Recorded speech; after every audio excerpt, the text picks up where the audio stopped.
That's wild. And so that is a huge mental component of competition that nobody realizes. It seems before they give the verdict of who won the challenges, you guys wait for a long time. A very long time. It just, because it seems like people are hammered when they come out to, you know what I mean? It seems like they just put you in a room, they're here's cases of wine. They put you in the stew room, and you know what often happens is because especially if you do an off-site event or you cook in the kitchen, they got to clean it up.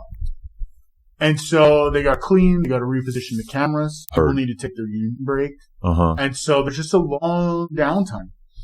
And television shows take a long time to make. They're very long days. You're up at 6 a.m. Sometimes you're going to bed at 1 a.m. And it's just like back-to-back days of nonstop filming. But it's not like you're just nonstop. A lot of it is just spent sitting around waiting for pieces to get put into place, people to arrive, sets to get built. They got to put up all the lighting rigs. They got to put up all the camera rigs. They got to break down all the camera rigs. They got to break down all the lighting rigs. And so there's just a ton of time spent doing nothing, which is another mental hurdle. Yeah, for sure. To sit there and do nothing and sit silently. Because you're not allowed to talk and chit chat and just like shoot the shit. Yeah. Because they want to capture every moment on camera. So when the cameras are not rolling, you're not allowed to talk. Like you can't just hang out. Yeah. Because what if like we started arguing, or what if we started talking about the dish? Yeah. Or they want to see that. Yeah. And so that's the other. You're just in your head stewing. Yeah. Like literally, it's called the stew room. Yeah. You are stewing in your head. Sometimes good things, sometimes bad things. Second guessing every single move you made. Did I put enough salt? Did I cut it the right direction? Maybe I should have put a little more sauce on the plate. Maybe I put too much sauce on the plate. And every little thing just weighs on you. Yeah. In ways you would have never thought possible. Wow. So you're filming for 8 weeks. You're filming for 8 weeks, and you're cut off from the outside world. Yeah. No, so you can't call. No cell phones, TV, internet, music. At one point, maybe like 4 weeks in our house, they gave us a set of DVDs that I think only like one worked. It was Pitch Perfect. And we watched Pitch Perfect. They just give you romantic comedies. Yeah, it was like romantic. It was like Pitch Perfect. I forget the other ones, because I think that was the one that was just weird. And the reason we put it on for the most part too is because it was music. Like, radio, listen to music. Heard that, yeah. So a lot of it, even though it was a whatever movie, there was songs and sound in it, which then like, okay, at least you could put it on in the background and feel something normal. Yeah. But yeah, it was a wild experience, learning a lot, not just about myself, but about my cooking and the things I cared about. And up until that point, I had never been the chef, the number one chef in charge, the executive chef. So normally, like, when you're working on a dish or you're writing a menu, you come up with something, you have a team to talk to, someone else to fall back on, to bounce ideas off of. There you don't. It's just you.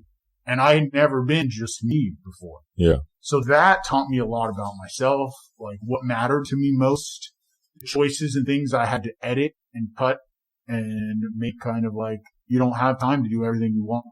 So you need to choose what matters and what's important and how you want to best represent yourself through food, using food as your voice. Yeah.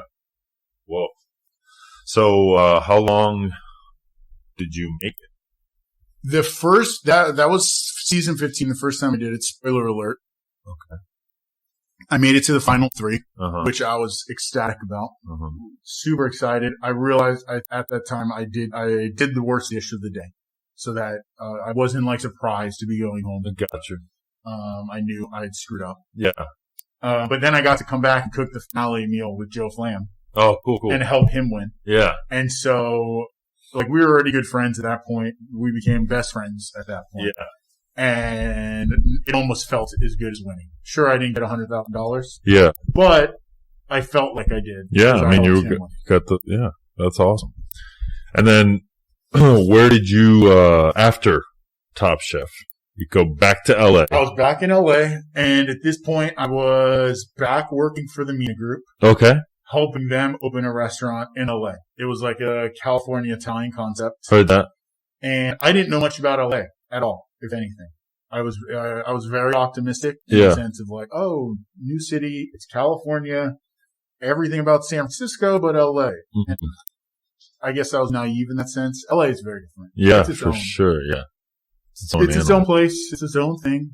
And, I did that for a year and a half, about half a year getting ready to open, almost a full year as the executive chef opening the restaurant. And then realized that it wasn't working out for me. Mm-hmm.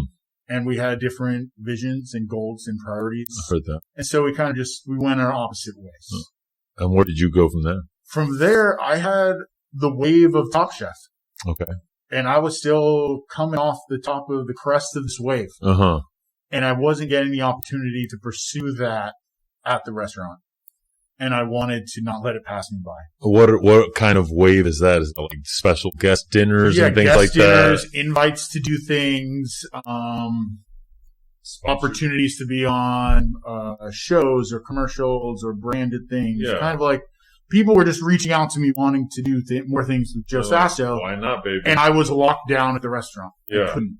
And so I made a very difficult decision and kind of went out on a leap to blindly trust that I could really pursue that. Mm-hmm. And started with Bella still. We pursued us full time and started doing pop-ups, started traveling, doing pop-up events, doing food and wine events, doing tasting demos, cooking demos, pasta classes. Yeah. And that quickly, what we thought would be a couple of months of doing that quickly turned into 2 years. And we were nonstop during those 2 years. We'd leave, we'd go to a city, we'd fly back to LA. We'd have maybe 16 hours in LA to repack. She'd do laundry, pack, reset the suitcases. I would be in the kitchen prepping for the next dinner, packing the ingredients for the next dinner. Mm-hmm. Then we'd fly back out the next morning and fly to the next city and do the next event and the next dinner. And it was awesome. Yeah. But incredibly tiring. Oh, for sure. To constantly be doing that. And what I just described, I guess to some could sound very glamorous, but it doesn't at all capture or paint the picture of how stressful that is working for yourself. You're grinding. You're an entrepreneur. You're a small business owner in the sense. Mm-hmm.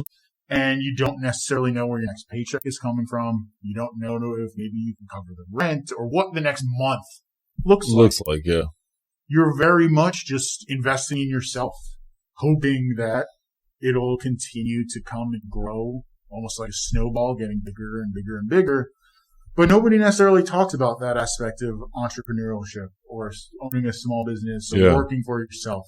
They think it's glamorous. Oh, I don't have a boss. I could just hang out all day or take time off when I want. But you're literally working 24/7. Yeah. You don't have days off. You can't turn off.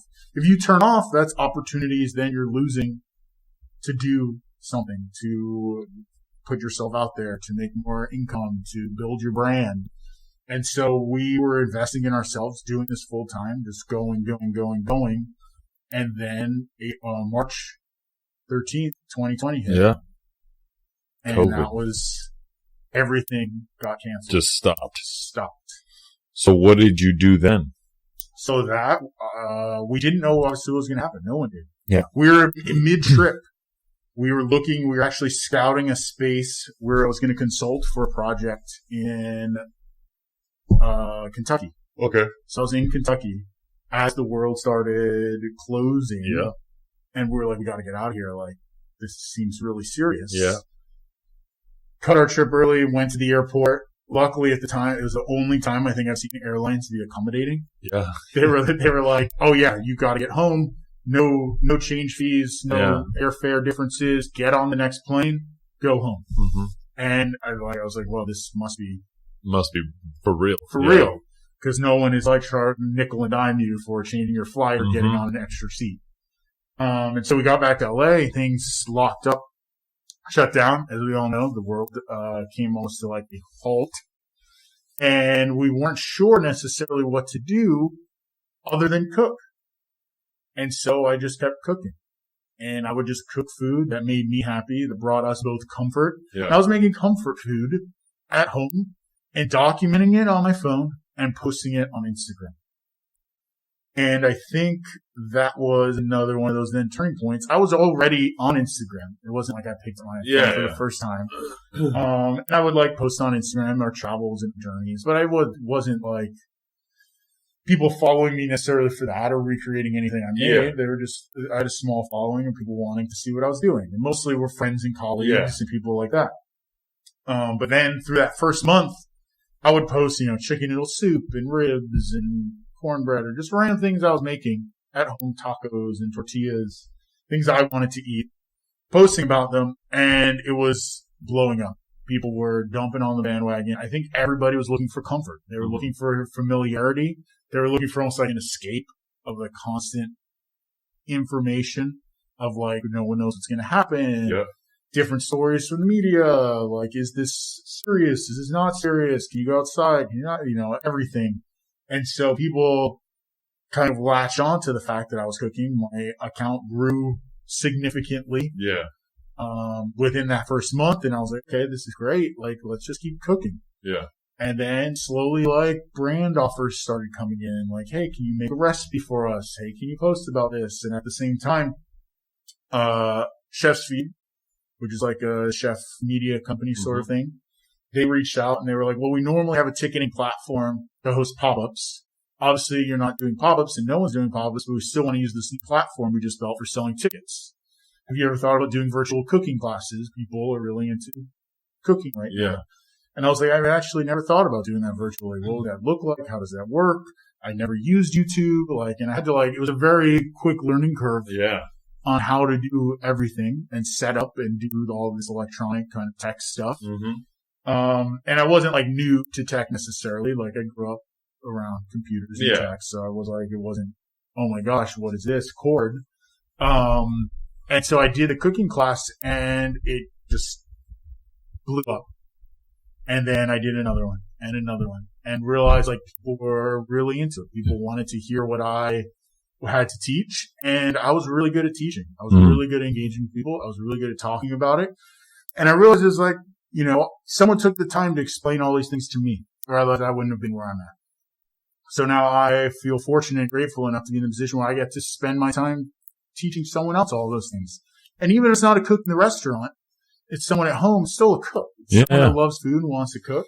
And so it just kind of grew and grew and grew. That turned into then us really being okay, this is a shift. We're not going anywhere anytime soon. Let's really invest in ourselves, kind of the brand, the business, working for ourselves. And, we got a camera, we got some lights, we got a microphone, kind of the things to then upgrade from the regular iPhone. Yeah. Recording yourself. And then editing software and really just kind of one step at a time, learning, teaching myself along the way.